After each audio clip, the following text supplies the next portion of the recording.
So for those of you who aren't familiar with what we're doing, we're talking over all of the cards that are currently in the first set, the Empty Throne.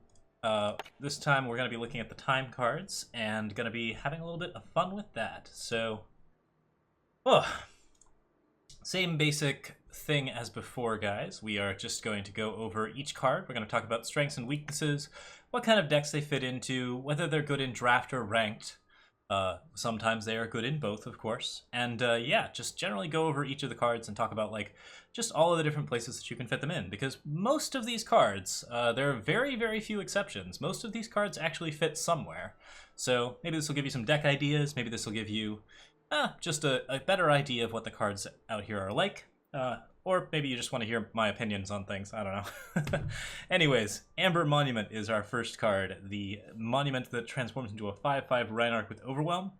This is, in my opinion, the strongest monument of the batch, primarily because it is a really efficient unit that can be played pretty easily, that has a really good skill. Like, it's got a fairly evasive skill that also sets up some good damage. It's got synergy with the rest of your other stuff. Like, there are quite a few cards in time that really care about 5 power or more. So yeah, overall, Amber Monument is just a crazy strong card to be throwing into most time decks. The main thing that it doesn't do very well is synergize super well with a lot of the big Combre strategies that want to play 6-drops like Mystic Ascendant, or Predatory Carnosaur, or Talir, of course, Vodachan. There are a lot of like really, really big expensive cards. There are Seraph, of course, which is a card that really wants you to have 8 power. There's a lot of reasons to have more than enough power in a deck, and Amber Monument is something that sharply limits the amount of power you have in a deck. So, as a result, not seen as much in ranked, but still seen quite a lot in ranked. Really, really strong. And it's a great card in draft if you can pick it up. Just really, really good unit that also happens to be a power. Like, that's cheaty-faced and fun. Copper Conduit. 0/0 cost. Power Surge Overwhelm. So basically, you spend all of your power to give it power and toughness equal to your power spent. So right, that is strength and health. Old magic stuff filling in. It is strength and health. Yeah. So basically, this card is, I think, the best of the X cards. Now, Flame Blast might be in close competition, but it is a really, really strong card for a bunch of different reasons. It is a card that, of course, is very, very flexible at being played out as a mostly efficient unit of whatever type that you want it to be. At 5 and at 6, it's a particularly strong, big Overwhelm unit. At 3 and at 4, it's kind of a mid-range blocker. At 2 and at 1, it's not really doing a lot, but it's occasionally just, you know, chumping a Pyro Knight for you, which is something you really want to do.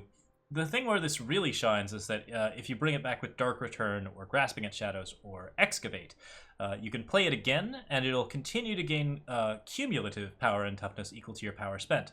So it'll just power surge over and over again, and you can get more and more power on the Copper Conduit until it becomes like a 20/20 or a 25/25. Combine that with a Predator's Instinct, and you have a instant lethal. There's some really good decks with Safe Return, Predator's Instinct, Dark Return, all sorts of fun stuff. I believe I've got one of those up in my YouTube channel, so crazy delightful times.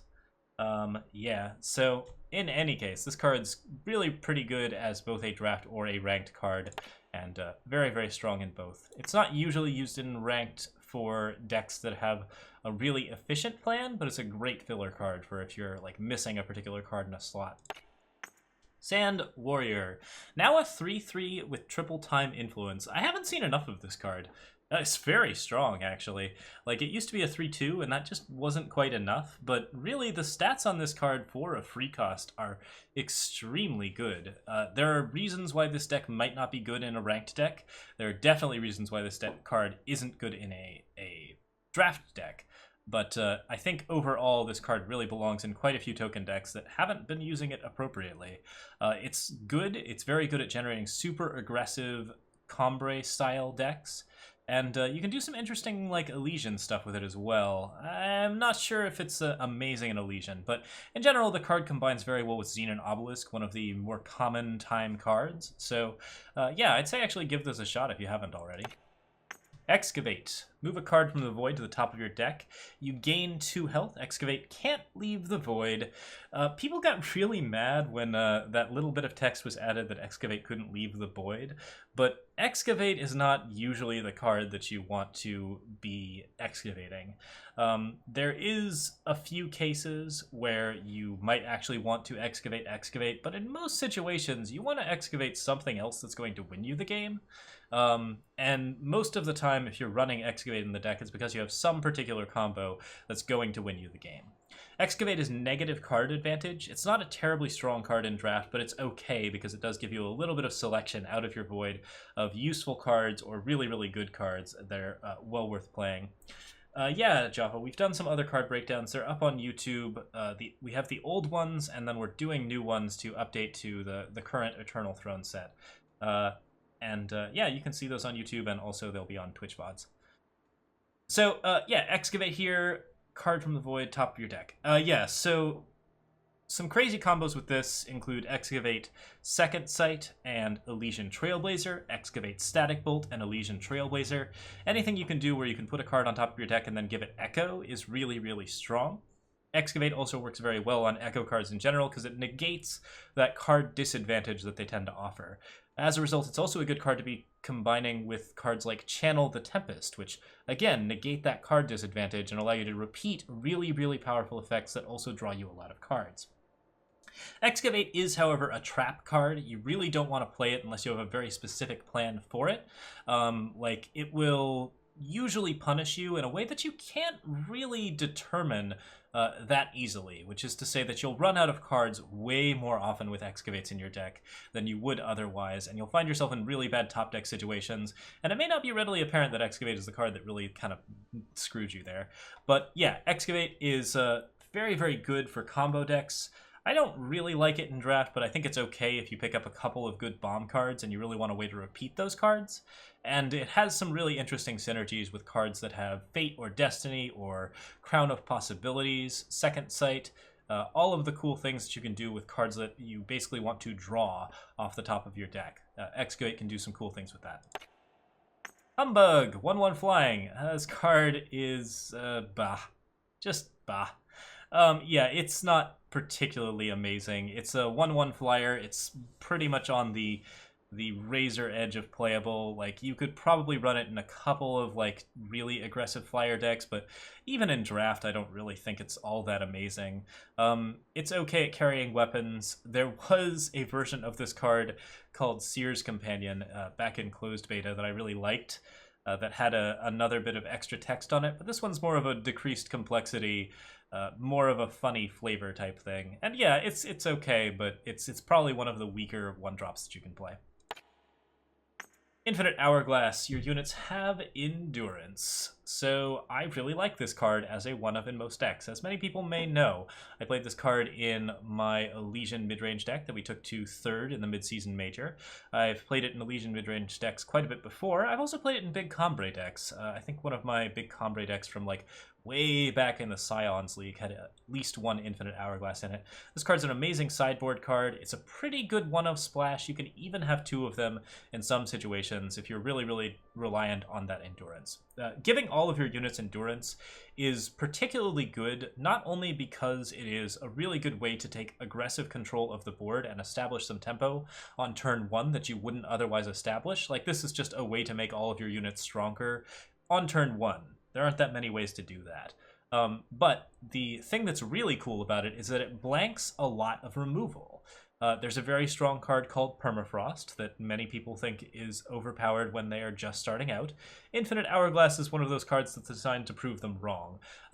Once you give your units endurance, all permafrost and stun effects fall off of them, so you can wait and sort of play this as a surprise against blue decks that think they're going to get an easy piece of removal on you, and then get a bunch of damage out of it in the process. It's also very good for just stopping aggro decks in their tracks. You can attack with all of your big mid-range units, which Time has a lot of, and then you can still defend with them. So you get a really, really good advantageous situation against burn that tends to be so good that it'll win you games. I really like Infinite Hourglass.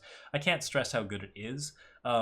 Be careful with running too many of them because, of course, it does imply some amount of card disadvantage and board disadvantage. Like, you are down a unit if you play Infinite Hourglass, but if you aren't playing units that efficiently anyways, if you don't have anything to do on turn 1, Hourglass is amazing. Initiative Sands, +1 maximum power. This card is really, really good for ramping you onto your turn 3 stuff. Some of the turn 3 stuff in time is pretty influence intensive, so there are ways this balances out. But Initiative Sands is usually going to get you something awesome.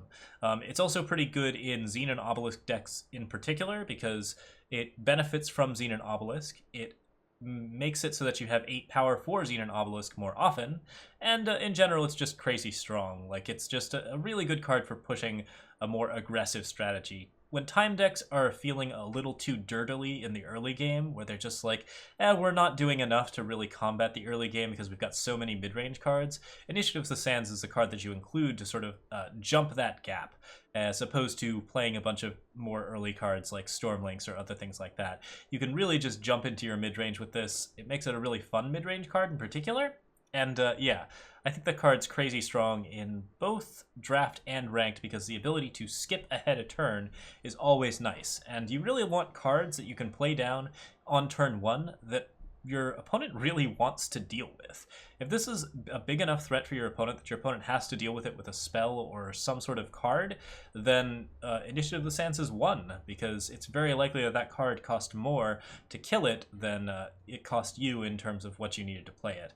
Initiative of the Sands is pretty bonkers in draft and ranked. It's not going to win a game on its own, but it will occasionally just ramp you into a False Prince turn 2, and that can win a game on its own, so pretty good stuff. Ornamental Daggers, +1/+1. More of a draft card than a ranked card, but has some fun synergies with Warcry in particular. Because the Warcry and Inspire and any sort of effect that gives +1/+1 to top units and weapons of your deck affects both of the copied cards, or rather, like, you get the card and then you get a copy of the card. If you make an Ornamental Dagger, say, a 5/5, then it's really quite bananas, because you're basically making a 10 cost, or a 10/10 weapon for 2, or 2 5/5 weapons for 2. Either way, it's pretty crazy. Ornamental Daggers is really, really good with those types of effects. In draft, it's a really solid filler card. I think it's extremely good on a lot of different units. It's very good for buffing flyers just above the line. Most of the time, you're just looking for a way to add 1 toughness to something, and doing that with half a card in Ornamental Daggers is very strong. It can also be used to fill out some curves if you have, like, sort of a wonky, weird style of thing going on in ranked, where you're like, you just have a couple of mana floating in a lot of different turns. Ornamental Daggers is a good way to fill that and actually defend yourself against some other threats. That doesn't happen very often in ranked, but it's something to consider. In draft, I think it's definitely well recommended. Pretty high on the list. Not an amazing card, but really quite strong if you have the right synergies. Predator's Instinct. Give a unit killer as a spell. So this card is unconditional removal, and who doesn't love that? I'm a big fan of this card in general. I think it's quite good at getting rid of a lot of different threats and just generally making things awesome, and it's a really, really strong removal card at 1. There aren't that many strong removal cards at 1. This one is on the level of Permafrost in some situations.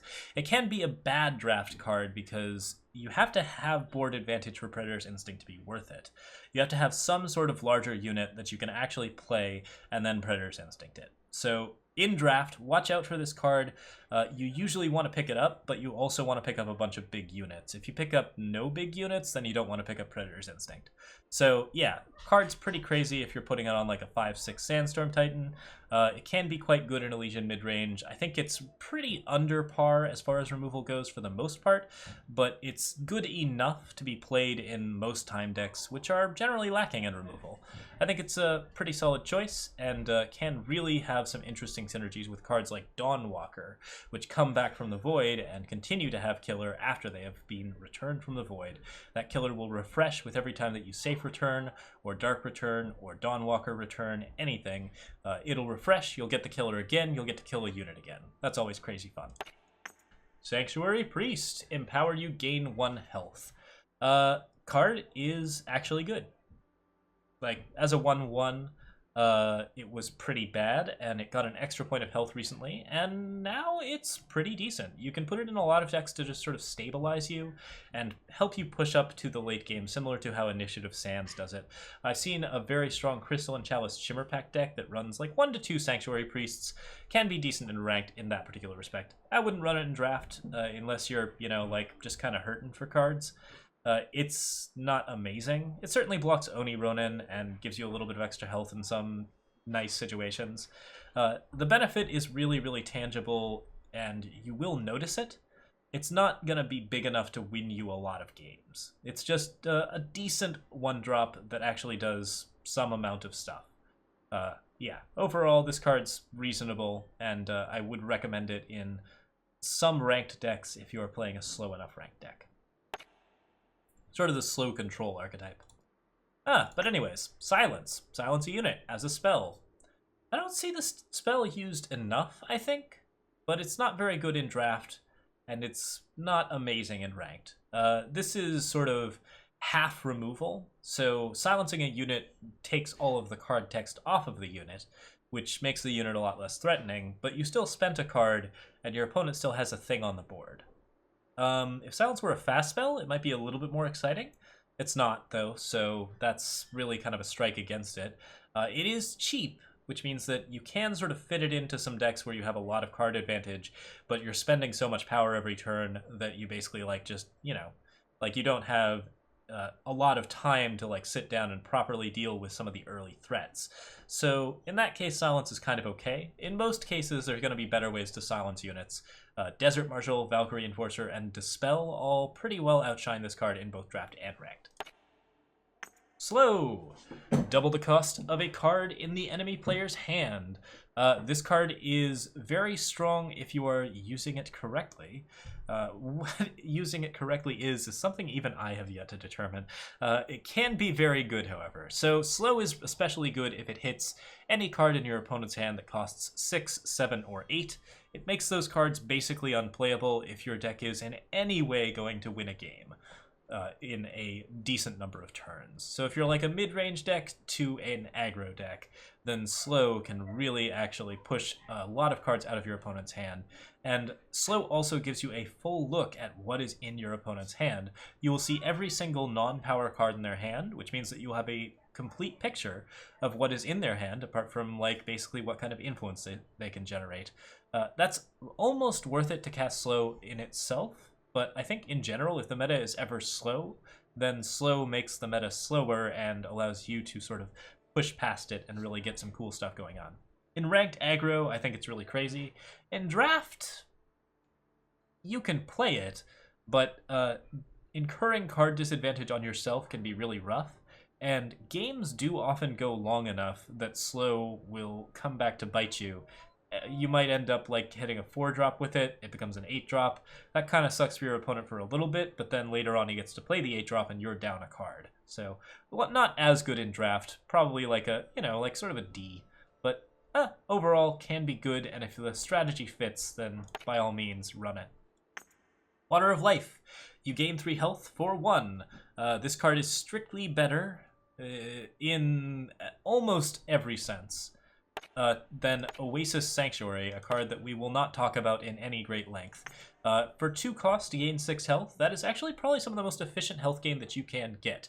However, health gain is not a good thing to have all on its own. Typically, you want health gain to be attached to a unit, or attached to some removal, or attached to something that does something. Because if you are just sitting there gaining health, you aren't actually doing anything to advance your board state and put yourself in a position where you're going to make better trades or have more advantage. As a result, things get a little bit tricky there, so Water of Life is just not amazing. But the ability to gain health is actually pretty decent. This is an efficient health gain card, and I hear that in set 2, there are going to be some cards that actually care about how often and how much you gain health. So Water of Life is something that we might come back to someday. I think it's actually a decent card to include if you're feeling like you're just losing to burn. Just burn, burn, burn, burn, burn. Water of Life is a card that can probably help you survive burn for a little bit longer than you otherwise normally would be able to. But it's not the best choice for that, I feel like, and in many situations it's not quite going to do what you want to do. Still, flexible life gain, efficient life gain, really not good in draft or ranked at the moment. Accelerate, give a unit in your hand charge. Card's bad, but only until a combo breaks it. So definitely don't run this in draft. I can't think of a reason to run this in draft. But if you're giving units in your hand charge, there are some cool things that you can be doing with that. Geralt Frostheart is probably my favorite. Argentport Ringmaster is another fun one. Anything with a big infiltrate is pretty crazy. We used to run a version of this deck that played off of an infiltrate card that stole your opponent's hand. I don't know if that's ever coming back, but when it does, we'll definitely have that deck up on YouTube. In any case, Accelerate at the moment doesn't hit enough big targets with enough big effects that you're really excited about it. It's kind of fun with some recursion stuff, so it's okay on like Copper Conduit in particular, if you're playing like a safe return style deck. Still, that's a little bit finicky, and there's always a chance that it gets silenced out of your hand, or something happens that just kind of makes you regret playing Accelerate in the first place. More often than not, it's going to be a dead card in your hand in Ranked, and in Draft, it's almost always a dead card in your hand. Can push some surprise damage, so there's a little bit of a case for it, but nothing amazing here. Just a really interesting potential combo card. Bold Adventurer, 2-cost 2/3, very, very efficient 2-drop. Probably the most efficient vanilla 2-drop that you can get. I believe that's correct, yes. Argentport Instigator is probably the other option, but not vanilla. So yeah, Bold Adventurer I think outshines its green alternative, which is a 3/2, just by virtue of being a little bit more difficult to kill and still being able to push a decent amount of damage. This card's really good at defending your stuff, and defending your stuff is fairly important if you're going to be any sort of like slow type deck. As a result, I really recommend it in Draft as a filler card. Just a really good way to make sure that you have enough 2-drops and secure yourself some early advantage against the sort of aggressive decks that often show up. This is a good anti-Stone Scar card in Draft.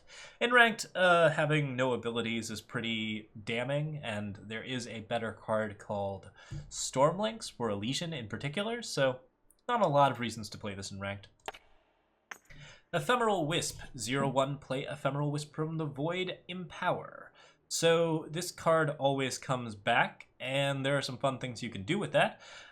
Most of them aren't terribly effective, but the main ones are. You can use things like Accelerated Evolution, War Cries, like Inspire and Warcry. You can use Augmented Form is the really fun one, a legendary 6-cost that gives your stuff +6/+6. Anything you do to actually buff or augment Ephemeral Wisp is really, really strong.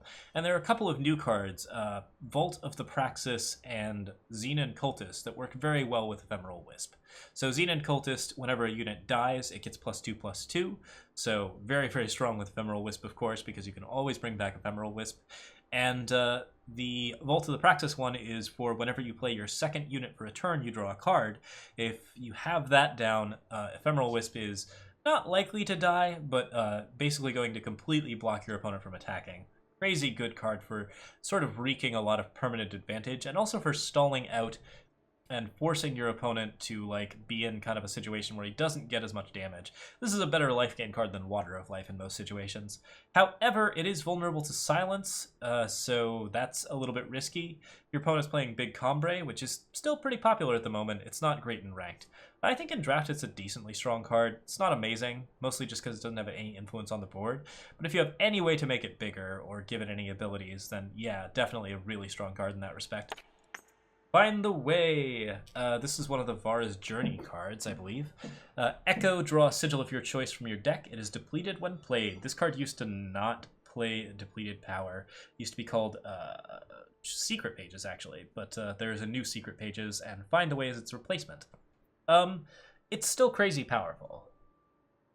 Let's see here. What to say about this card? I say just because my throat hurts. Hold on a sec.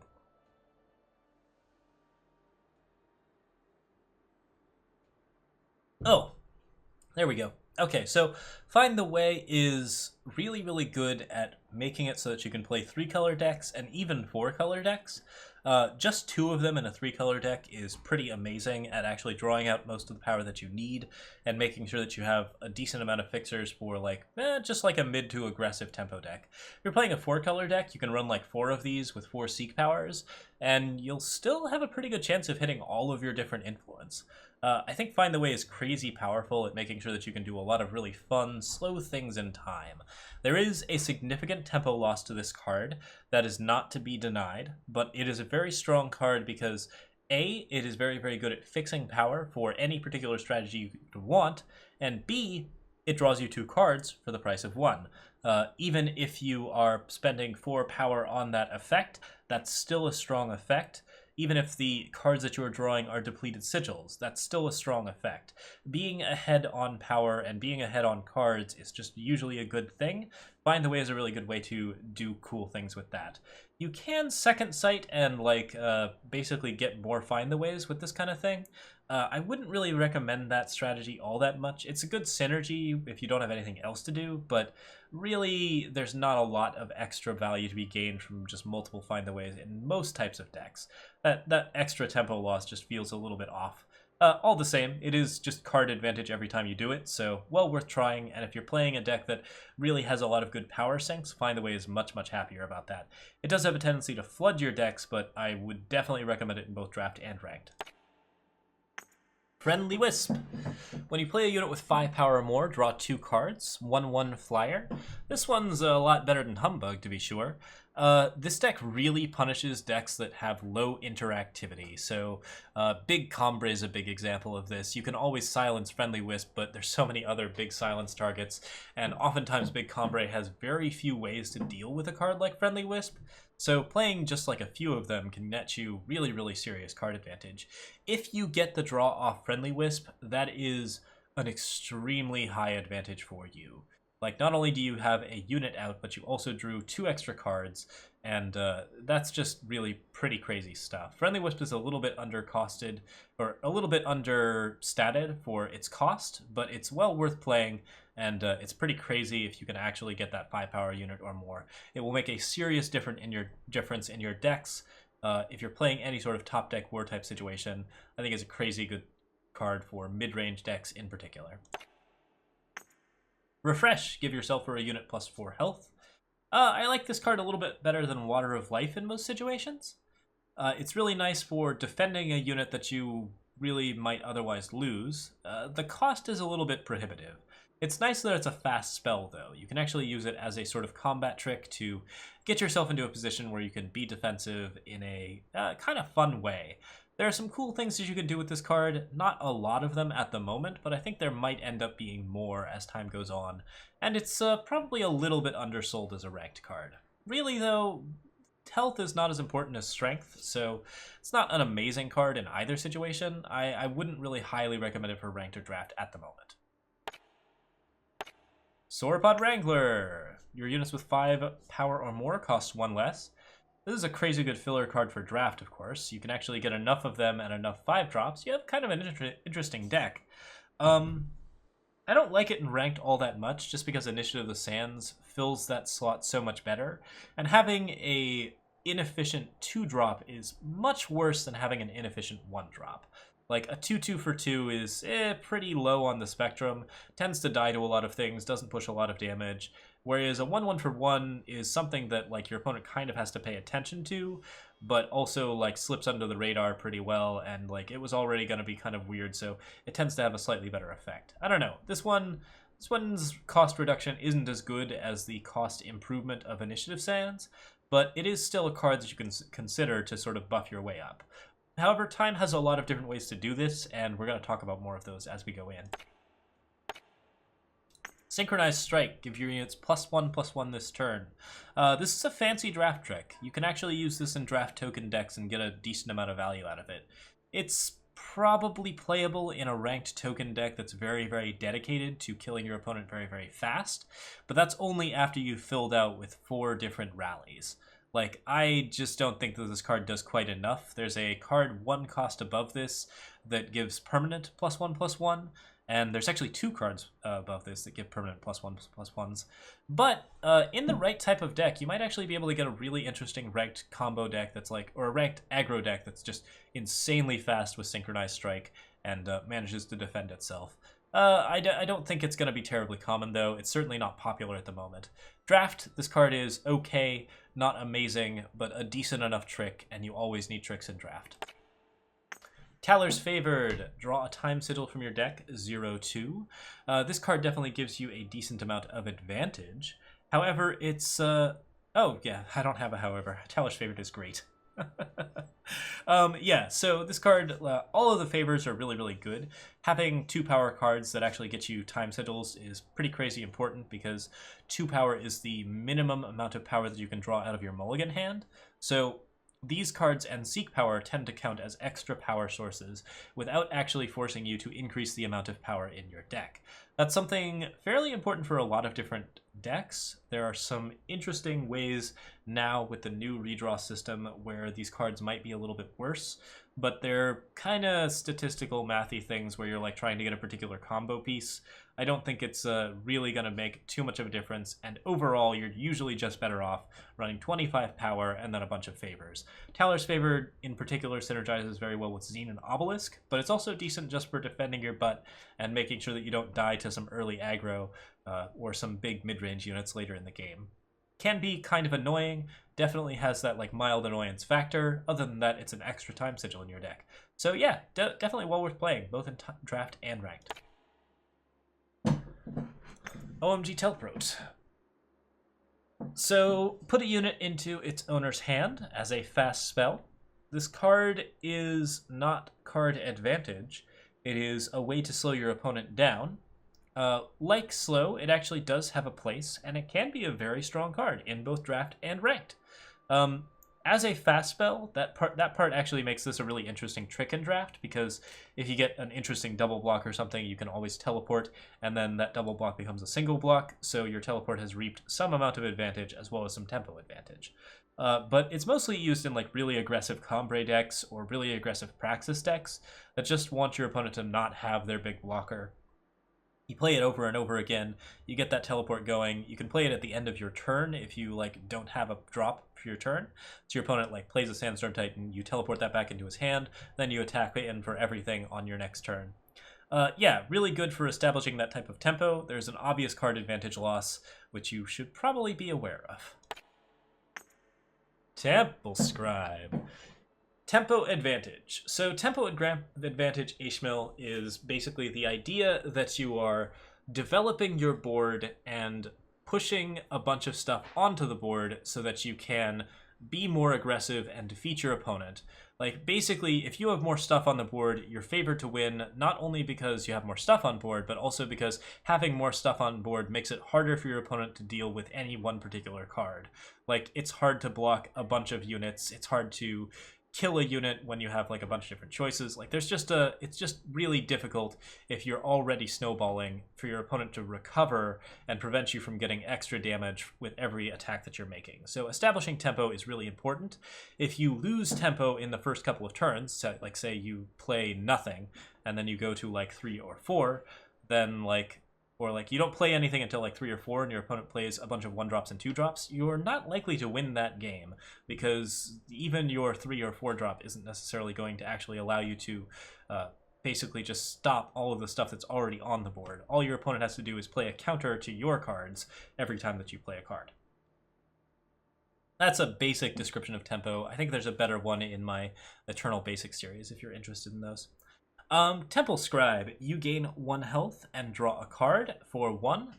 2 time influence. This card is crazy good. It's similar to Taller's Favored in terms of what kind of stuff it does. It is very good at countering aggro type decks. That 1 health actually does matter, as does the 1/1 power. This is a card that blocks Oni Ronins and does like a bunch of irritating things. It's also a free card, so it gives you just a card for free. So it's never card disadvantage to have Temple Scribe in your deck. You aren't always able to play this on 2, so Temple Scribe generally only belongs in decks where you have enough time to run that, but I think it's always worth it to run in draft, and it's definitely very good in ranked. It's good for mid-range decks, it's good for Combre decks, it's good for anything that's trying to develop out a slower board, because it gums up the works a little bit and also allows you to gain a little bit of health, and all of that leads to just like a decent amount of extra advantage that can be pretty tough to deal with.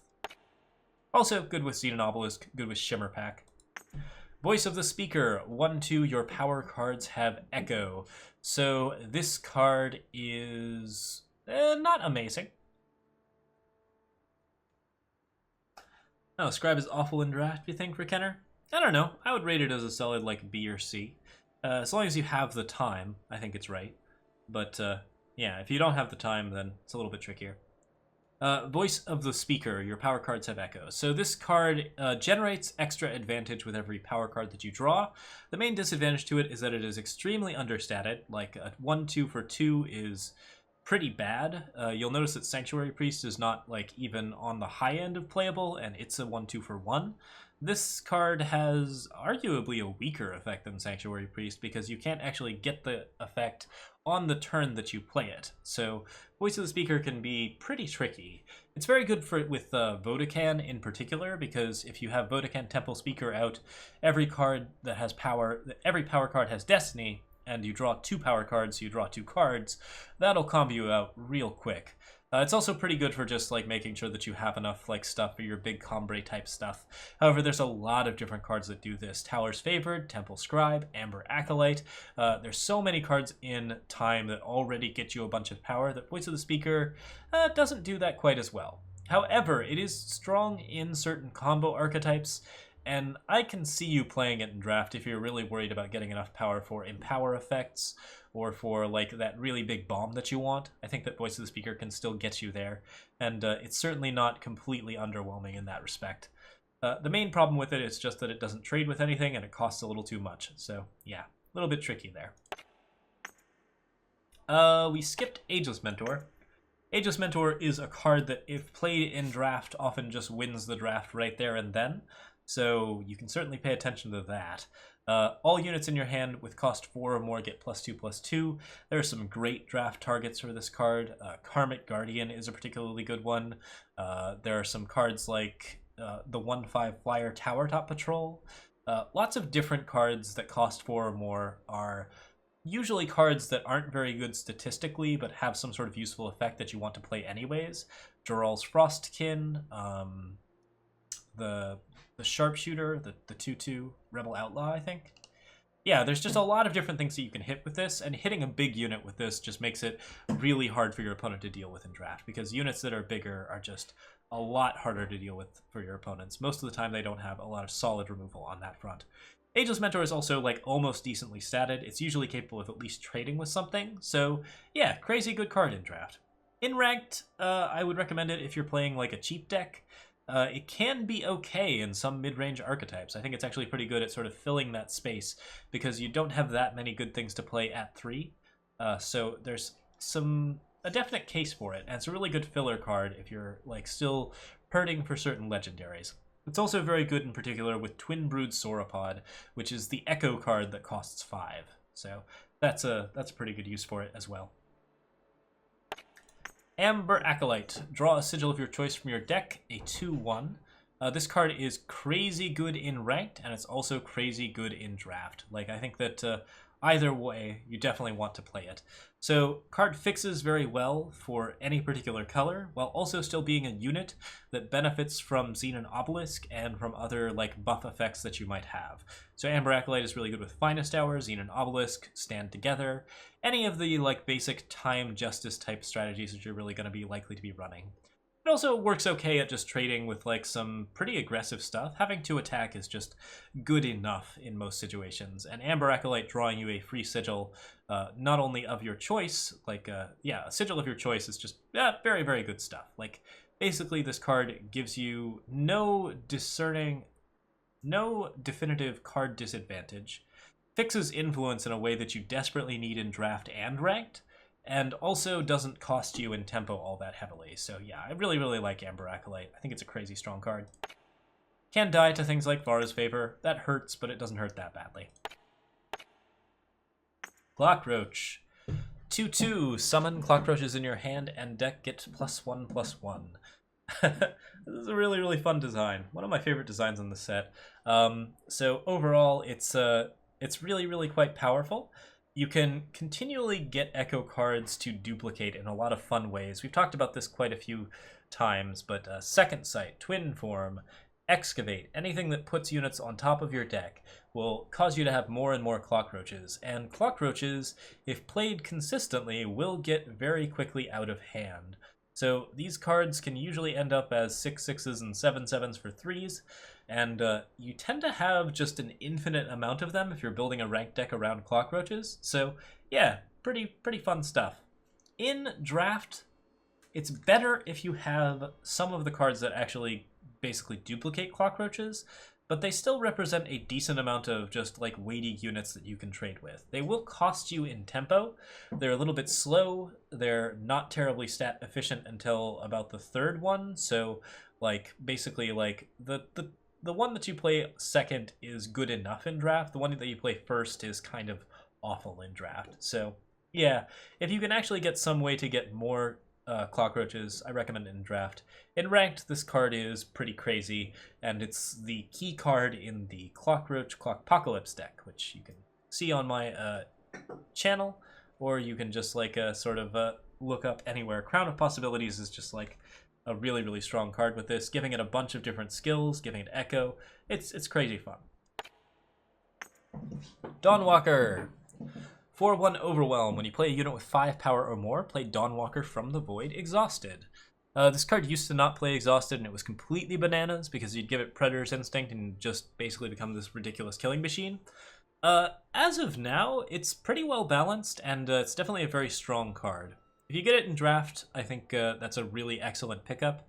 Even just like 1 or 2 units with 5 power or more can be insane with Dawnwalker, because every time that Dawnwalker plays itself from the Void, it's very likely at least traded with something of your opponent's or done some sort of amount of damage. So that is a card of advantage every time that you play a unit with 5 power or more. That's really good. In ranked, it has a tendency to get silenced more often than not, and there are a few more cards that kind of effectively deal with it. Stray into Shadow, in particular, being added to the list of cards that people have access to, can really hurt Dawnwalker, because anything that reduces the health of Dawnwalker prevents it from coming back from the Void. So Plague, Stray into Shadow, Amethyst Acolyte is particularly scary, and Amethyst Acolyte is even bad in draft. Yeah, there's some scary things that can happen there. But Dawnwalker is a really good card to give Predator's Instinct, and it's a really good card to play in any sort of mid-range deck where you have a bunch of 5 power or more units. I would recommend it in draft as a rare. It's pretty crazy, and I definitely recommend it in ranked for certain decks. We're playing it right now in our Elysian midrange. Decay. Yeah, Permafrost is a card that deals with Dawnwalker, but only for so long. A lot of times you're running like Lightning Storm, or your opponent has to throw out a Harsh Rule, or there are a lot of ways that Dawnwalker can still die after Permafrost. It's not great to Permafrost a Dawnwalker unless you have a very specific plan. Decay. Kill an enemy attachment, you gain 3 health. This card is, yeah, really good. It is probably a good 1 or 2 of in quite a few of your time decks.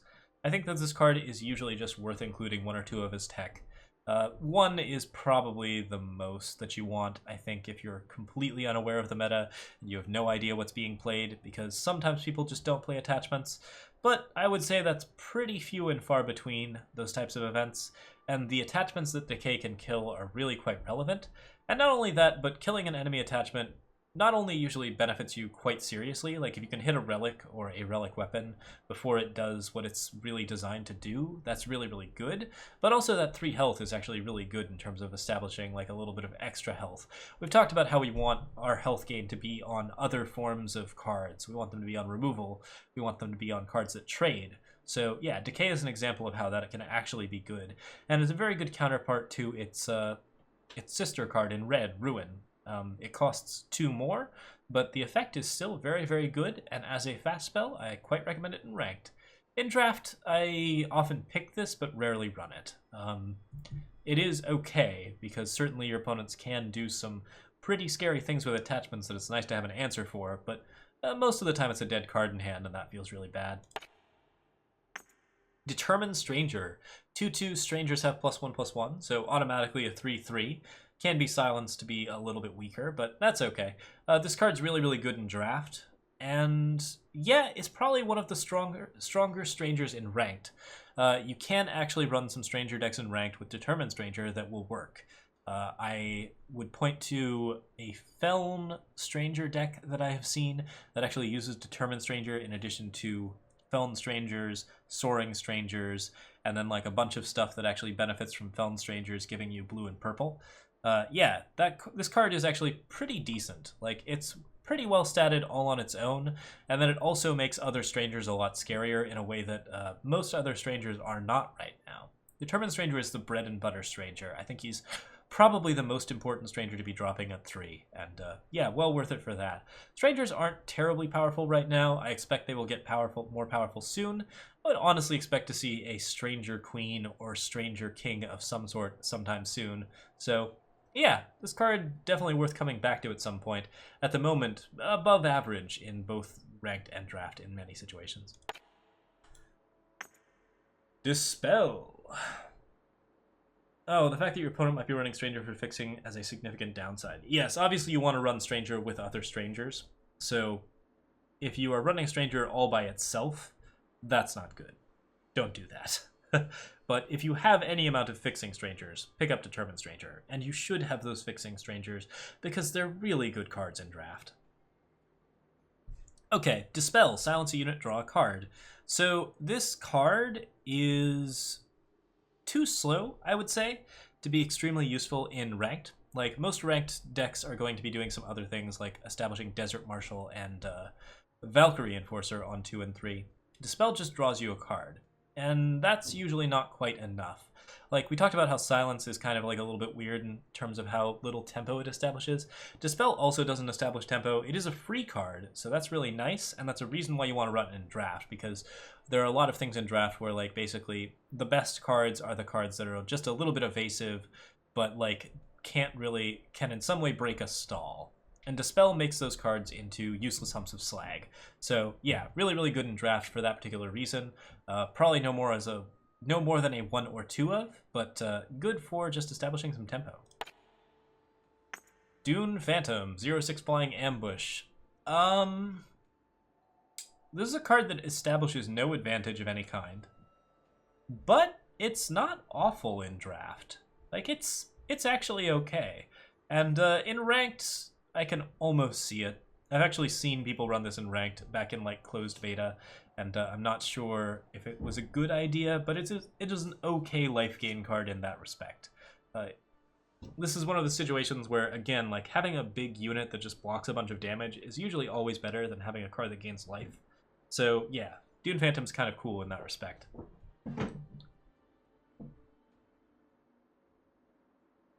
Really pretty bad in draft and ranked, but there are some ways that you can give this a bunch of, like, buffs in draft, and that will be pretty cool. And its ability to come out as a surprise and just nullify all sorts of things that are very, very threatening to you can be actually pretty effective. Like, this card basically just stops all of the big flyers in the game, with the exception of Sapphire Dragon and Steelbound Dragon. So, like, it's a really good way to just sort of make your opponent get into a situation where they really aren't quite so happy. I think it's an okay stall card if you're trying to get to some 6 or 7 drops in draft, but I wouldn't run it in ranked. Oasis Sanctuary. I don't have a premium version of this. I don't think it's in draft. Yeah, it is a starter card designed to teach you about cards. I think the lesson here is that Oasis Sanctuary is bad. This is probably one of the only cards that you'll hear me say that about. Like, this card just doesn't do anything. It is 3 cost, you gain 5 health. I believe it used to be 4 cost, you gain 6 health. And that was worse, but this is not much better. So this is a card that does nothing for you on board, does nothing for you in hand, and those two things combined make it very, very bad. Like, there's not a lot of reason that you're going to spend your turn 3 gaining 5 health and not doing a single other thing, because more than likely your opponent on turn 3 is running like a False Prince or a Champion of Chaos, something that does 5 damage. Or maybe he's running like a Determined Stranger to give a 3/3 and a 2/2. That's like 4 damage right there, repeating. Basically, you want to establish an actual board as opposed to playing life gain spells. Don't play Oasis Sanctuary. I would not recommend it. Scorpion Wasp, Flying Deadly Ambush. Yeah, this card's good. It's unconditional removal. except that it is sort of not. So it can be countered by any sort of fast spell, such as Torch or Annihilate in particular. So if you really, really, really need to kill some particular threat, Scorpion Wasp can sometimes not be the card for you, but in most other situations, it's very, very good at getting rid of big, mid-rangey units. This is the card that you take a lot of if you're having problems with Sandstorm Titan, because this is the card that kills Sandstorm Titan, and it's very, very good at its job. Never play Scorpion Wasp just basically as a blank unit. You always want to use that ambush to kill a unit.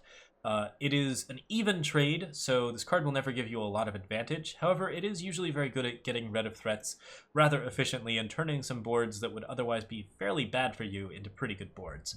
So yeah, I like Scorpion Wasp a lot. Crazy good.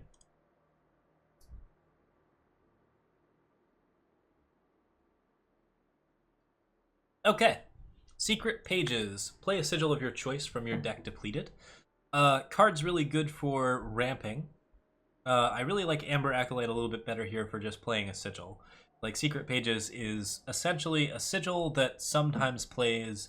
a sigil that always costs you 3 power, but sometimes plays itself along with another sigil as an extra sigil. So, like, there are better cards to do this with. Combre Emissary is one of the options, but overall, Secret Pages can be a pretty good way to just sort of jump up to 4 or 5.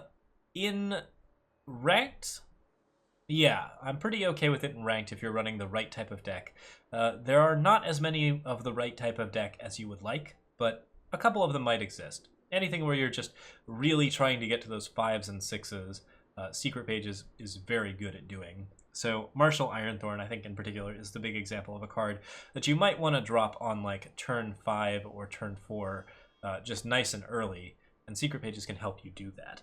The main problem with it is that oftentimes you will play 3 power, you'll play Secret Pages, and then you won't have an extra sigil anyways, so Secret Pages was effectively just a Seek power for you.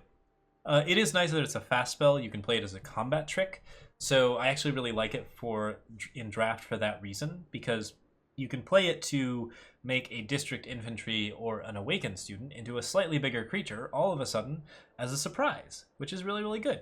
Also, Secret Pages fixes Influence, which is solid in draft. So, yeah, reasonable card in draft. Unlock Potential. Your units get +1/+1. We talked about how this is probably a better card than Synchronized Strike, just because it's got the overall advantage. For tokens in draft, this card is strong. For actually most cards in draft, this card is strong. You can establish a big stall board. Unlock Potential can be really, really crazy for you. In Ranked, this usually doesn't do quite enough, and there's a really good alternative called Stand Together that we generally take instead. Ancient Lore, draw 2 cards. Units drawn this way get +1/+1. This is a very good card for a couple of different reasons. One, time desperately needs card advantage, so drawing 2 cards is a pretty good way to do that, and the extra +1/+1 also gives you a little bit of size advantage on those cards, which can be very effective. That extra +1/+1 often means the difference between a Sandstorm Titan killing another Sandstorm Titan, or a Predatory Carnosaur living through killing another 6/6. Like, there are a lot of ways where +1/+1 means all the difference in these types of decks, and Ancient Lore is pretty good for that. Its main problem is that it's very slow, so if you're playing like a slow control deck, this card feels a little bit bad to put in your deck, but it's still nice to just have a card that says draw 2 cards. Draw 2 cards is a very powerful effect, and Ancient Lore is a pretty powerful card. Also, it's got good art. We use this as our profile picture, or our avatar in Eternal. Healer's Cloak. You gain health equal to the wielder's health, and it is a 2/2 weapon for 4. I really like this card. I run this card as a sideboard card in a lot of different tournaments because sometimes I'm expecting to see burn with a mid-range archetype or a big Combre archetype. Playing this card on a 5/5 or a 6/6 just shuts down those burn decks so hard. It's really satisfying. It gets your 6/6 above Obliterate range, and it also just gives you a ton of health. And yeah, it's really hard for your opponent to come back from that. The card's really crazy in that respect. It is probably only a 1 or 2 of in Ranked. It's actually pretty good in draft just because like all of the things that it does for you are really beneficial in draft. You want to have a little bit of extra health. You want to have a bigger unit. Usually there isn't enough removal to really make you pay for playing Healer's Cloak. So I actually think it's above average in draft. Yeah, and in ranked, it's just sort of a one or two of that you use as a sideboard, or if you are feeling particularly scared of burn decks, then Healer's Cloak is amazing. I think it's probably the better... is it the best life gain card that Time has? It may be the best life gain card that Time has. Horned Vorlunk. Overwhelm. 3/4.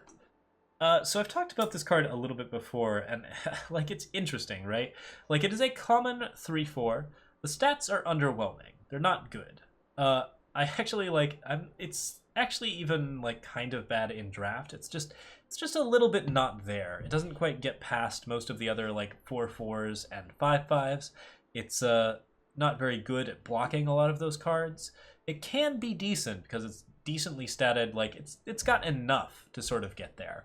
And if it gets a piece of equipment, then it has Overwhelm, which is a really useful, just general thing. So I would actually recommend it as a filler card in draft, but it's still kind of below average. However, I kind of like it in ranked as like a weird Sandstorm Titan substitute. Like, and the reason for that is because it dodges both Vanquish and Torch, which is just really fun. Like, I don't think it's especially good, but if you're seeing just a massive amount of Rakano, Horned Vorlunk can weirdly be better than Sandstorm Titan in some situations.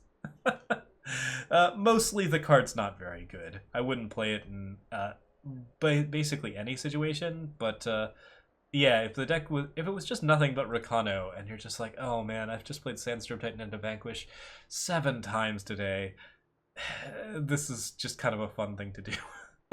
It's also good because it is a cheap alternative to Sandstorm Titan, and you can actually do some cool things with it that Sandstorm Titan can't do.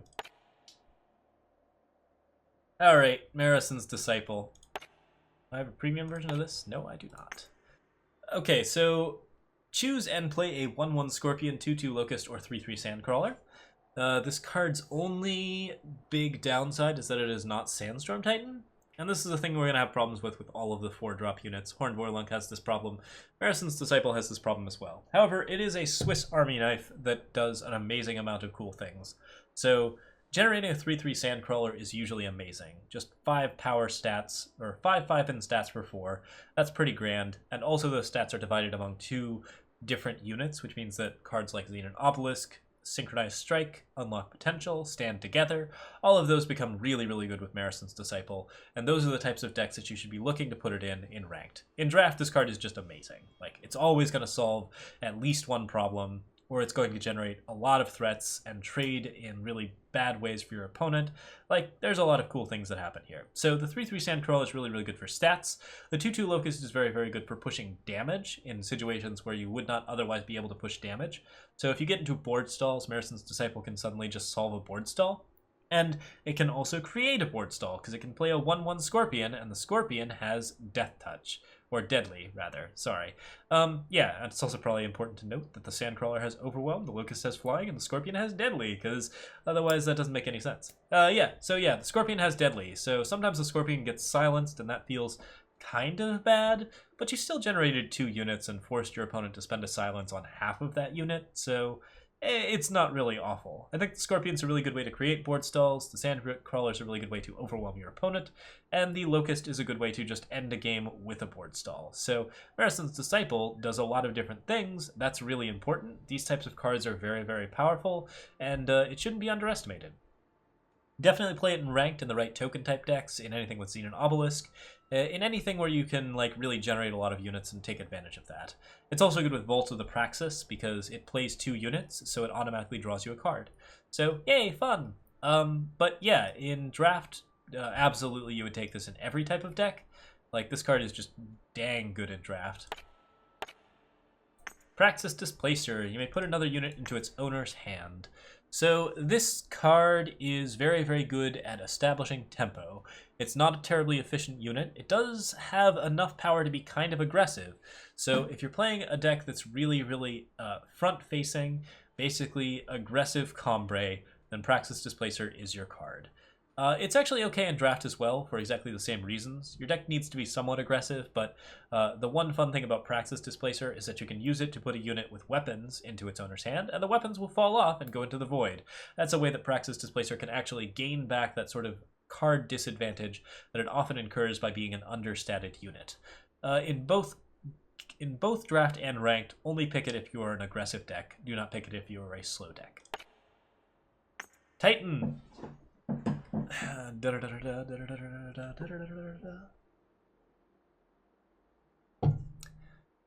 Okay, so people see this card and freak out.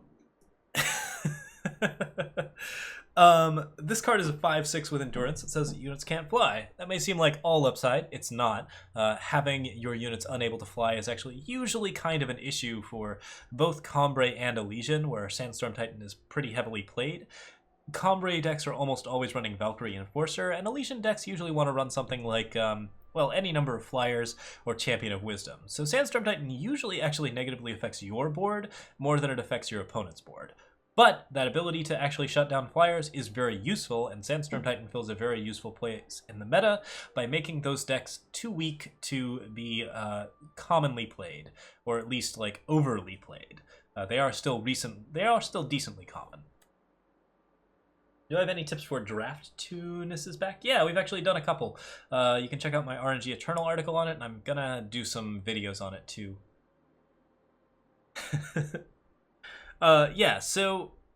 So overall, that units can't fly thing, that's both a disadvantage and an advantage. It's more often a disadvantage for you, and that's something that's actually important to note. Nevertheless, this card is definitely very strongly pushed, as we call it, which is to say it's almost always right to include it in a time deck. There are places where you might not want to include it. The one that I can think of is Praxis Tokens, where you are sometimes just going to want to run a lot of extra units like Marison's Disciple at 4, where you generate more than one unit at a time.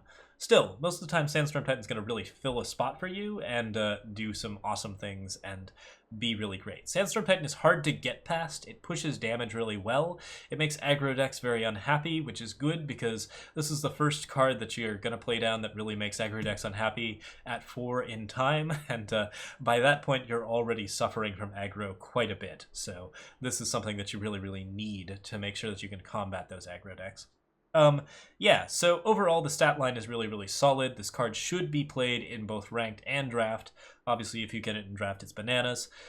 Its main vulnerabilities are that it is, in fact, a 4 or more cost creature that is monocolored, which is not amazing. It also has 4 or more power, which means that it's vulnerable to Vanquish. So Vanquish, Annihilate, and that's pretty much it, are the 2 cards that really make this card suddenly feel bad. And there are some good ways around it. Of course, Scorpion Wasp is another solid one because Sandstorm Titan is almost always attacking. You can silence it to get past the flying effect. There are some ways that Sandstorm Titan can be dealt with. There are plenty of good ways to do it. But most of the time, this card kind of demands an answer, and if there isn't a good answer on hand, it usually takes at least 2 cards to deal with it, which means that Sandstorm Titan is a crazy strong ranked card, and I definitely recommend you play it. No, I don't think it's overpowered. No, it's never going to get nerfed. Steward of Prophecy, 4/3, summon, silence a unit in the enemy player's hand. So this card is okay. Again, has that sort of weakness that it's not Sandstorm Titan. I actually am playing this card right now in my Elysian midrange deck, and I am liking it. So the main problem with this card is that it is a 4/3, and in my opinion, 4/3 is just the worst stat line. Like, it's vulnerable to Vanquish, it's vulnerable to Torch, it's vulnerable to Annihilate, it's killed by every single removal card that you can think of, and that's kind of a problem if you're facing off against any sort of aggressive deck that's running removal to support its units. Steward of Prophecy is very unhappy whenever it's played down because it almost always just dies instantly. It's not at all like its buddy Steward of the Past, which has that wonderful 3/5 stat line that is very, very hard to kill and actually manages to pressure in a way that's pretty beneficial. So yeah, that's the only thing I really hate about Steward of Prophecy. The silence a unit in the enemy player's hand effect is very strong. It's a very good way to get rid of Ikaria, which has gotten very popular right now. I feel like Ikaria is in just all sorts of different decks. People really like Ikaria. She's a very strong card. She's very good as a finisher in a lot of control archetypes, in armory archetypes, in a lot of different types of decks. So Steward of Prophecy is a really good way to answer that rise to the challenge for Ikaria that you sometimes see people playing. Other than that, it just generally kind of half deals with any one particular card. and still requires at least one card to deal with by itself. That's a decent amount of advantage. Steward of Prophecy is fairly underpowered. I would recommend it in draft. I would not recommend it in ranked unless you are very sure of what you're doing. Timekeeper. So this card is what you use when you do not have Sandstorm Titan and you're playing against like sort of the when you're starting out and you're playing against a bunch of other players who don't have a lot of like actual time invested in the game, don't have a big collection. Timekeeper is basically your mid-range substitute for Sandstorm Titan.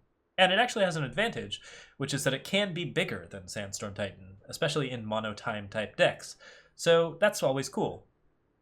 Timekeeper does not see play in ranked other than that, because if it gets silenced, it just dies, and that's really not fun. Timekeeper gets all of its stats from the wording on its card, so unlike a card like Copper Conduit, which when it gets silenced remains as whatever it was when it was cast, Timekeeper just suddenly becomes a 0/0 again, and that means that it goes straight to the void. So that's a little bit weak, and that can be really frustrating. I think this card is still pretty strong in draft because it is a card that just gets bigger and bigger and bigger, and there aren't that many silences in draft. And in ranked, definitely play it as you're starting out, but eventually swap in Sandstorm Titans for this card. Tower Top Patrol, 1/5 flyer. This card is not good enough in ranked. It's just too slow. It doesn't have any sort of pressure. And it's really kind of bad at sort of answering a lot of different things. So don't play it in ranked. In draft, worth considering.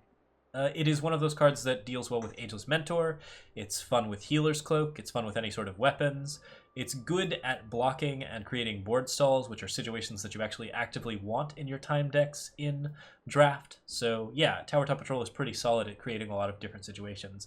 And then when you get into that board stall situation, it can win the game for you. Very, very slowly. But if you have any way of buffing it or making it bigger in any way, then Tower Top Patrol can be an okay card in draft. I think it's pretty well just straight average. So, Vault of the Praxis. When you play your second unit in a turn, draw a card. So this card is very, very good for getting a lot of advantage in a token-based deck. I don't know if you ever want to play it in draft. There are a couple of cards like this that are relics that do not affect your board in any way. Vault of the Praxis, Black Iron Manacles is another good example. And the way these cards work is that they sometimes just, you play them on 4, and turn 4 just ends up being like a really crucial tempo turn. So, like, oftentimes you're playing them on 4, and your opponent has just played a Sandstorm Titan, and then next turn he plays another Sandstorm Titan, and suddenly it doesn't really matter how many cards you're drawing. But Vault of the Praxis is still crazy good in ranked if you are running a Praxis deck, which is to say Marison's Disciple, Assembly Line, Grenadin Drone, Ephemeral Wisp. All of those cards make it so that Vault of the Praxis can just provide you with an endless supply of blockers that consistently draw you cards. However, you do have to draw at least 2 cards for this card to be better than Ancient Lore. So if you never, ever, ever draw more than 2 cards with Vault of the Praxis in your deck, then you should consider taking Ancient Lore instead. That is my main note on Vault of the Praxis. This card is crazy fun. It's really, really good at generating like infinite amounts of advantage, and that is really important, and not something to be discounted in ranked. But it's slow as heck. Don't play it in draft. I would really not recommend it. Unless you have like 4, 5, 6 assembly lines. Like, if you just get like a billion assembly lines and Grenadin Drones, Vault of the Praxis can probably be played. Xenon Guardian. This card's not very good in ranked, but is another solid substitute for Sandstorm Titan, because an 8/8 with Endurance is pretty crazy, and that is that ultimate ability where you pay 8 to give it +5/+5. If you have enough like recursion and stuff, I've never actually seen a situation where Xenon Guardian has been brought back from the void and given an additional +5/+5. It's just too likely that the game has ended before that happens, but it's something to consider. In any case, this card is pretty good in draft. It doesn't provide you with an amazing defensive unit. Like, overall, those stats are just a little underwhelming, but once you pay 8 to give it +5/+5, it's suddenly just an impossible card to deal with in draft. It's just so ridiculous. It is bigger than a Sandstorm Titan, it has endurance, it's just really, really painful and just so hard for your opponent to, like, getting Xenon Guardian with the +5/+5 is very often the end of the game for your opponent. So yeah, well worth it in draft. I would say it's like a B average card, just well over the curve, but the main thing that it kind of doesn't do well is just be like extremely good at defending you. But still, 3/3 endurance is not an awful stat line, so it's worth playing. And I just wouldn't run it in ranked. Xenon Obelisk, your units have +1/+1. They have +2/+2 instead when you have 8 or more maximum power. This card is crazy solid. Like, it is one of the more powerful cards in the game, and it's one of the more powerful cards in time. It's definitely a solid alternative to Sandstorm Titan, and a solid complement to Sandstorm Titan. This card works very well with token strategies in particular, but it's also good at making your mid-range deck bigger than your opponent's mid-range deck. It is a relic that affects the board in such a way that it's usually well worth it to have played a relic instead of a unit. And that's pretty grand. Yeah, I would say that it's one of the competitors for best card in Journal. It used to cost 3. There are certainly ways in which Xenon Obelisk will not win you games, and if it gets decayed at the right time, then like, this is the reason that you run Decay or Ruin, because these types of relics are specifically designed to make you, like, actually try and run those cards. Because it is a card that has a decent amount of advantage, is very hard to remove or get rid of, and yeah, overall, just generally, like, amazing card. In draft, this is bananas. Like, it's just an absolute monster in draft. In ranked, it's also bananas, but it's more likely to actually get, like, taken out by a decay, or maybe your opponent just has a bunch of removal and he just has to spend one less removal on your units because you played Xenon Obelisk instead. However, the nice thing about Xenon Obelisk in ranked is that he works very well with Temple Scribe, Amber Acolyte, and Talor's Favored, and those 3 cards are just incredible complements to this card in particular, but also complements to almost any time deck. So if you're playing a bunch of those, then you're getting a bunch of power and making sure that you have a very, very reliable deck that is playing out all of its big stuff that it really wants to play, and then Xenon Obelisk just makes all of them into dangerous threats that your opponent has to deal with, which means that, yeah, that's a real problem. And then once you hit 8 or more maximum power, it gets even worse for them. Stacked Xenon Obelisks can create just dramatic and fun situations. Xenon Obelisk is a great card. I would highly recommend it in ranked. I would highly recommend it as one of your first rare crafts. Or one of your first crafted rares, I guess would be the way to say that. Since I am slurring a little bit. I've got kind of like just a little bit of a painful mouth here. All right. Elysian Pathfinder. The top unit of your deck gets Echo. So this card is card advantage, so it's pretty solid in draft. Same as Elysian Trailblazer is. And it's actually even better than Elysian Trailblazer in most situations, which is kind of funny because you'll see Elysian Trailblazer in ranked a lot more than draft, but I think that logic actually holds true for ranked as well as draft. Like, it's just going to hit more stuff. And when it hits that stuff's going to get Echo. I guess the main reason that Elysian Pathfinder isn't played in time in most situations is because there are better things to be playing at 5, like Cerso or Martial Ironthorn in time. So, yeah. But overall, this card's pretty strong in draft. Like, I definitely recommend picking it up because having a little bit of card advantage along with a unit that isn't terrible at holding its own is a pretty good deal. And of course, giving a unit Echo allows you to do fun things with Second Sight and Second Sight and Twin Form. We talked about that before. Giving units Echo gives you a lot of cool combos, a lot of fun Echo and Excavate things. Like, there's just so many cool things you can do with this card. Elysian Pathfinder is pretty crazy at that. It's not used as much in ranked as Trailblazer, primarily because Trailblazer is used for very specific combos that tend to generate a lot of advantage or a lot of damage. If you want to see more on that, talk about Carpet Shuffle. Yeah. Idol of Destrin. 0/0, when this is in your hand or deck, it gets +1/+1 each time that you play a unit. This is a legendary, and it's one of the weaker legendaries in many situations. This is true. I think it's okay in draft. I think it's even decently strong in draft. This is the card that Seraph occasionally hits that just dies instantly. Which is one of the reasons why, yeah, it's the card built to balance Seraph. There you go. But yeah, no, Idol of Destrin's main thing is that it's pretty good in like a sort of Praxis Tokens type deck where you also want to play big units. There aren't that many of those, so it's not very well used in ranked. But, you know, it's not absolutely awful, and I think it's probably okay. I actually kind of think that it should get that +1/+1 while it's in your Void as well. I don't think there's any reason why it has that restriction. So, yeah. Overall, card tends to be pretty underwhelming in terms of stats in ranked, but in draft it's always good to have something that can just get bigger and bigger and bigger, so this would be a fun legendary to pick up in draft.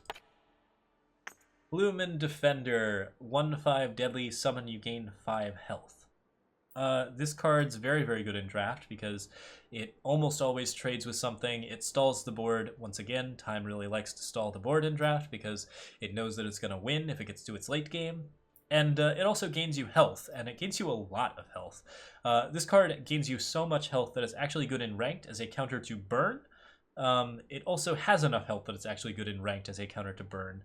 Like, there's just a lot going on here with Lumen Defender where it is actually doing defending in a way that you want your defensive cards to work. And most defensive cards are not that good. Like, defensive cards in general are just really typically very weak in card games because you don't want to promote stall outs and you don't want to promote slow boards. Lumen Defender is expensive enough that it usually doesn't actually like completely wreck your game, and it can be silenced, and it can be dealt with in a lot of interesting ways. However, it presents a significant enough obstacle that if you're trying to get to your late game, Lumen Defender is something to consider in ranked, and it's absolutely amazing in draft because it's a 1/5, and you can give it Predator's Instinct and kill things with it, and that 5 health actually really matters. Alright, Reliquary Raider. This is probably better than Lumen Defender in both ranked and draft. I'd feel reasonably confident making that statement, although the main issue here is that when Reliquary Raider is played, she doesn't give you immediate advantage. So that makes her a little bit weaker in some ranked situations because she just often gets killed right after you play her because she's not very well statted. But if she doesn't get killed, she at least gains you 4 health, which is pretty nice, and usually trades with something in the process.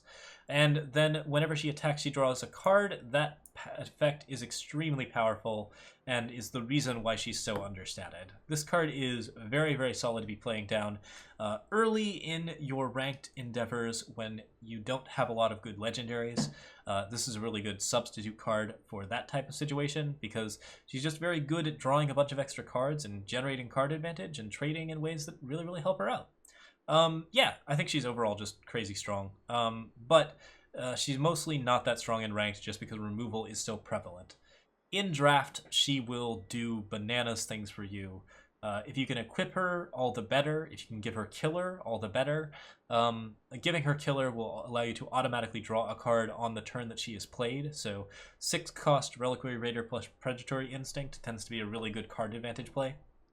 Yeah, I think the card is crazy strong in draft. Really, really strong draft bomb, in fact. Striking Snake Formation, all your units get Killer.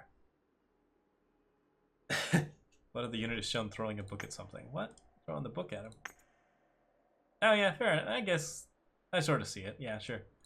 Striking Snake Formation. All of your units get Killer. So this card is... The main problem with it is that it does not crystallize.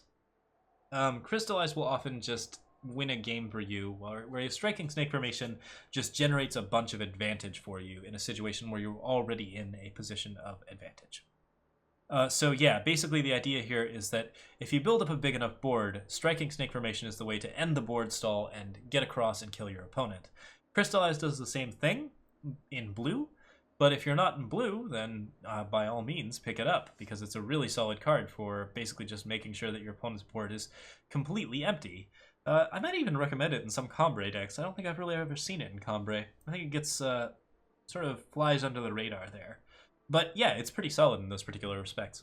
So, Striking Snake Formation can be very, very strong, and it is a very strong spell effect. I think you should definitely run it in draft if you get it, but once again, same as with Predator's Instinct, only run it if you can get enough big units, because little units really do not benefit all that much from having Killer. Towering Terrazon, 6/5 for 5. Card is another substitute Sandstorm Titan, but not strong enough in ranked to be very good. It is pretty stat efficient, it is fairly aggressive. In draft, it's really quite good because it's just too big and also too aggressive.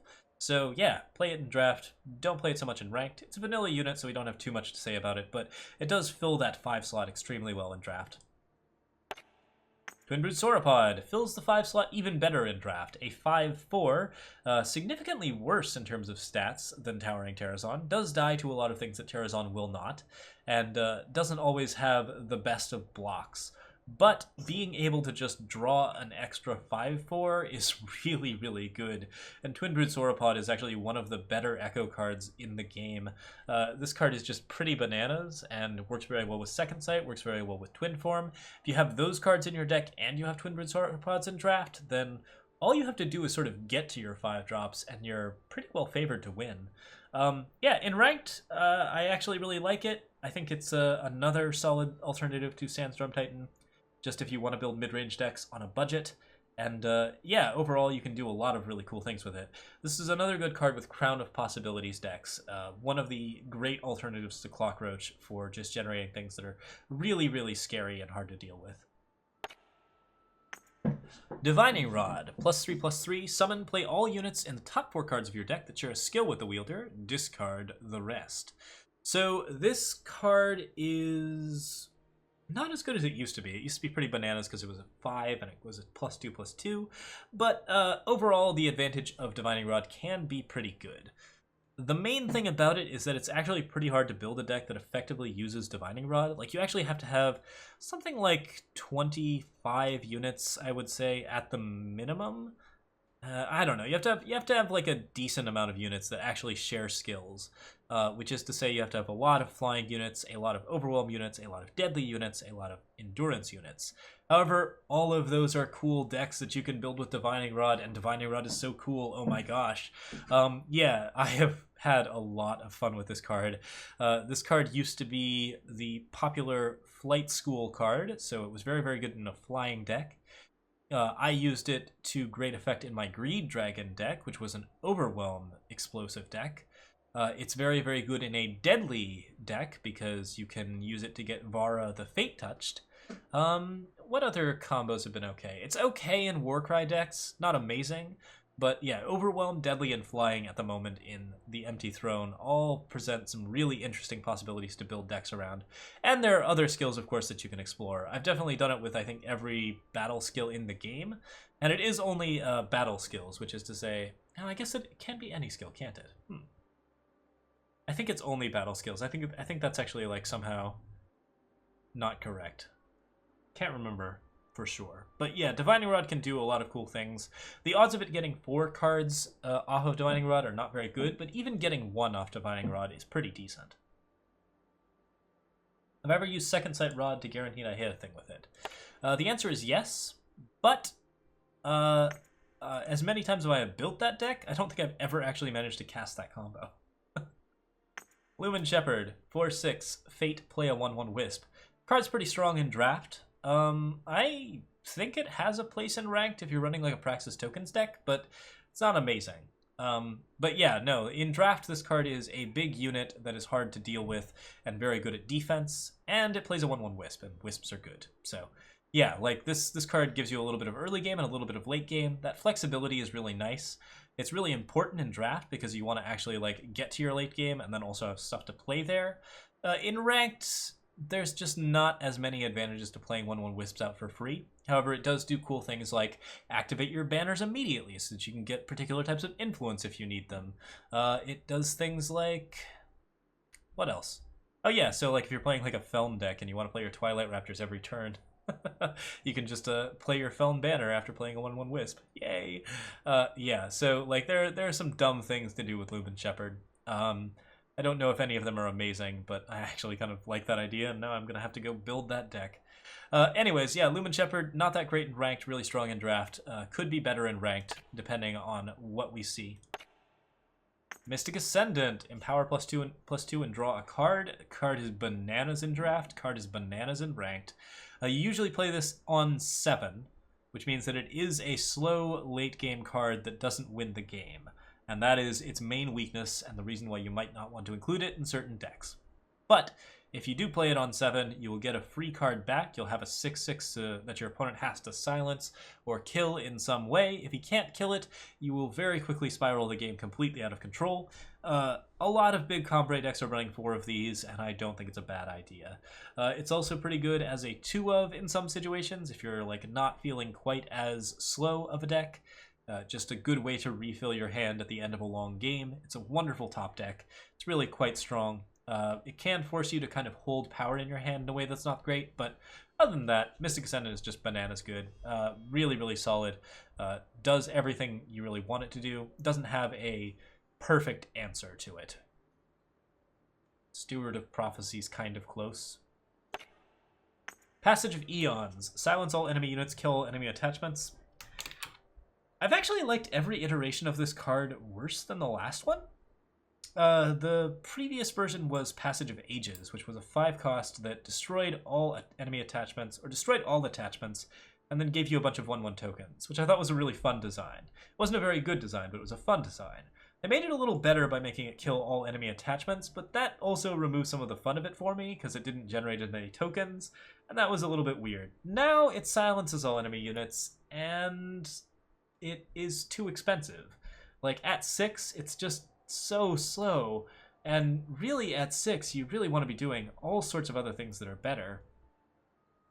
This card can, of course, make a big control deck that's running 4 Eye of Winters and 4 Xenon Obelisks and a bunch of other dumb stuff kind of be sad, but the main problem with it is that silence all enemy units thing isn't very good if you're doing it at 6 and you're not killing the units immediately after. So silencing all enemy units maybe not all that useful, and the killing all enemy attachments comes way too late. I think Passage of Eons is pretty eh. I would probably pick it up in Draft because being able to silence all of your enemy units is pretty powerful. I would not really play this card in Ranked at the moment. Maybe there will be some sort of weird deck that makes this card more likely to be a cool sideboard, and I'm actually looking forward to that. It's always nice to have these cards as safety valves for when these types of decks get too powerful. So there's that to say about Passage of Eons. This card can be good. It is not good right now. Oh, it's not in Draft at all? Oh yeah, it's a Jekk's Bounty card, isn't it? Whoopsie daisies. Okay, fair enough. Predatory Carnosaur, 6/6 killer. So, yeah, this one is very, very good. One of the best things you can play at 6. It's better than Mystic Ascendant at 6, in fact, because once again, you play Mystic Ascendant at 7. This is probably the strongest 6-drop in the game. I would say that's true. Mystic Ascendant sort of counts as a 6-drop, I guess. But yeah, no, this card is really, really solid. Kills basically 1 unit almost every time guaranteed. Can run into like a Scorpion Wasp or a Desert Marshal and be a little bit sad. But most of the time this card's going to get you some really good advantage. And also just be a big unit that your opponent has to deal with. It's almost always a 2-for-1. And that's really, really beneficial. This card is really, really good in Draft. It's slightly less good in Ranked because of that triple time influence and also the fact that there are a lot of Desert Marshals, Scorpion Wasps, and other things running around. But usually it will get enough advantage to be very, very good in Draft. I'm running like 3 of these in my current mid-range deck. I think that's a very good number. 3 is usually probably the most that you want. 4 can be good, but only if you are just pulling into that late game and really wanting to deal with a lot of big threats. All the same, Carnosaur's a bananas card in Draft. Ancient Terrazon, 8/8 invulnerable to damage. This card is very, very good in draft, of course. I mean, it can't be dealt with. I think it's good in ranked too. I haven't seen enough people playing it. It is a dinosaur, and there are some cool things that you can do to discount dinosaurs now, and to play around with dinosaurs and have some fun little dinosaur synergy. The card is well statted for a 7 cost, even if it weren't invulnerable to damage. Being invulnerable to damage is just a really fun way to make a burn deck suddenly start crying. I like Ancient Terrazon. I actually think that it should be played in some mid-range decks. We might add it to our own mid-range deck at some point. It's just that it's a little bit hard to fit along with Predatory Carnosaur and Mystic Ascendant, the 2 cards that preceded it. Yeah, definitely pick it up in draft. Can be played in ranked, not like a high legendary craft possibility. Dormant Sentinel, 7/7 Empower Overwhelm this turn. Card's not good in ranked. Card's pretty solid in draft. It's just really hard to deal with. That Overwhelm is very important. It just allows you to break stalls in a way that's very beneficial to you, and it's just too big. But card is really slow. Card is not statted well for how slow it is, so usually don't play it in ranked. Hall of Lost Kings, play a 5/5 Sentinel. If you have more than 25 health, play 5 Sentinels instead. Keep in mind that it is more than 25 health, so you actually have to have some form of health gain in order to get Hall of Lost Kings to go off. 7 cost for a 5/5 is not bad in draft, and getting 5 of them is amazing. So I actually think it's probably worth picking up, especially if you can pick up a little bit of health, but be careful with it. Don't overdo it. You know, like, basically, unless you really see a huge opportunity for it, this card is probably a low pick in draft. In ranked, it is a fancy and fantastical spell, but there are cooler fantastical 7-cost spells that will do what you want them to do more reliably and will actually end the game or get you closer to ending the game than Hall of Lost Kings. Oftentimes, Hall of Lost Kings is just played into a harsh rule, or there's actually some way to like crystallize or in some way deal with all of those sentinels, and that always feels a little bit bad. But it is a significant amount of advantage. If you want to build a Hall of Lost Kings, be my guest. It's really not bad. Hibernating Behemoth gives you health when you draw it, and then gets +2/+2, meaning it's always a 6/6 at the very least. Card's not strong. I'm underwhelmed by it in general. I think it needs to gain a little bit more health to be interesting, or maybe be a little bit bigger. Can be a very, very big dinosaur, and it's nice to just use this with like a Crown of Possibilities deck to gain a bunch of health and also like get a bunch of skills on things. Problem is that usually you don't want to put Hibernating Behemoth on top of your deck. You want to put Clockroach on top of your deck, or World Pyre Phoenix, or even Twin Brood Sauropod. So yeah, right now doesn't really have a place. Isn't a draft card anyways. It's a Jekk's Bounty card, so you can't play it in draft. And yeah, I wouldn't really recommend it in ranked either. Pillar of Amar, 5/5 Sentinel. Every time you empower, this card is a really, really good draft finisher. It's almost better than Mystic Ascendant, I would say. Like, it's just very, very good because it provides you a way to win the game. I think it's very, very strong in that respect, and you should probably pick one up if you are deep enough into time. But that 3 time is pretty hard to generate in draft, so be sure that you are not like going 3 colors or anything like that. Your chances of getting Pillar of Amar at that point are fairly slim. Nonetheless, if you can actually play to this late game, this is the reason why you run things like Lumen Defender and Tower Top Patrol, because this card will just win you the game at the end of the game. In ranked, too slow, doesn't do enough, but cool nonetheless. Marison the Eldest, another card that will just win you the game in the late game. In ranked, it is not too slow. It is actually like just because it provides you with 2 cards as soon as you play it, and usually takes even longer to deal with. I think this card is pretty crazy. It does the same thing as Marison's Disciple, except it does it every turn, and it's completely at random. This card's very, very strong as an 8-drop.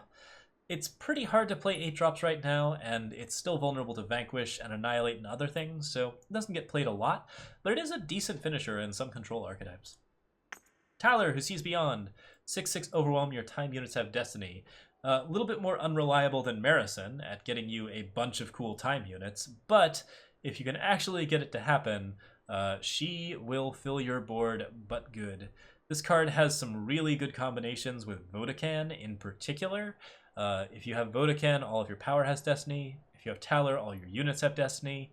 Let's just play out your entire deck and see how it goes. There's a limit on how many free cards you can play in a turn, so you won't deck yourself. And also, like, you know, you can always just, after you get to 12 units, sacrifice Taller or Vodacan and get that amazing combo off. I like this card in Divining Rod decks, I like this card in Vodacan decks, and I especially like this card in combination with A New Tomorrow, which removes the top 12 power from your deck, meaning that you will play pretty much nothing but time units. There's some pretty good mono time decks that use Taller, and I think that they're well worth experimenting with. There are also some pretty good faux mono time decks that use Taller. We might actually have to show one of those off in a YouTube video sometime. Taller's pretty fun. She's free. You get one copy of her for free, and I think it's well worth it to play her. Yeah, she's a cool card. Not amazing in ranked, definitely very, very good in draft. But, like, yeah, definitely something that you can play in ranked for certain situations. That is it for the time cards, and that one took a while, but I think it was well worth it. We are calling the stream for the night, so thank you guys so much for watching. I will see you guys next time. For everybody, that'll be Tuesday or Thursday. Thursday, 7 p.m. PST. Cheers. Have a good night. See y'all later.